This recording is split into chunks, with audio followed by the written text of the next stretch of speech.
तर हरलो असलो तरीही खचलो नाही। पहिल्या नको शेवटच्या निवडणुकीत माझं मूल्यमापन करा, उपमुख्यमंत्री अजित पवार यांनी आता टीकेला उत्तर दिलेलं आहे। अमित ठाकरेंचं प्रत्युत्तर महाराष्ट्रातील विधानसभा निवडणुकीतील निकालावर आज राज ठाकरेंनी संशय व्यक्त केला होता। त्यावेळी अजित पवारांवर सुद्धा राज ठाकरेंनी टीका केली होती।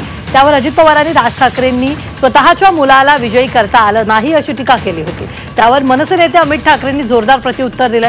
हरलो असलं तरी खचलो नाही, पहिल्या नको शेवटच्या निवडणुकीत माझं मूल्यमापन करा असा पलटवार ठाकरेंनी केला।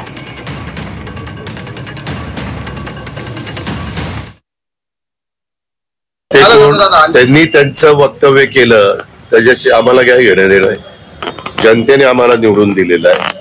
आम्हाला ज्यावेळेस लोकसभेच्या निवडणुकीमध्ये 17 जागा मिळाल्या, 31 जागा मिळाल्या नाही, त्यावेळेस आम्ही रडत बसलो नाही। आमची एक जागा आली, आम्ही काय करायचं? अरे तुम्हाला तुमच्या मुलाला निवडून आणता येत नाही आणि तुम्ही आम्हाला गप्पा मारता। त्यावेळेस आम्ही कष्ट घेतलेले होते, आम्ही मेहनत घेतलेली होती, तुम्ही सगळे बघत होता।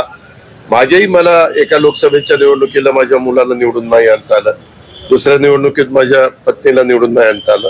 जे नाही लोकांनी कौल दिला, त्याच्यात काही ईव्हीएम मध्ये गडबड झाली नाही। जनतेने मतदान केलं ते आम्ही लोकशाहीमध्ये मान्य केलं पाहिजे। निवडणुकीत मी एवढं सांगेन की हरलो असेल तरी खचलो नाहीये, खूप शिकलो या निवडणुकीत। त्याच्यामुळे ह्या गोष्टींचा मला फरक पडत नाही। माझ्या पहिल्या निवडणुकीत नाही तर माझ्या शेवटच्या निवडणुकीत तुम्ही मला जज करा असं माझी इच्छा आहे।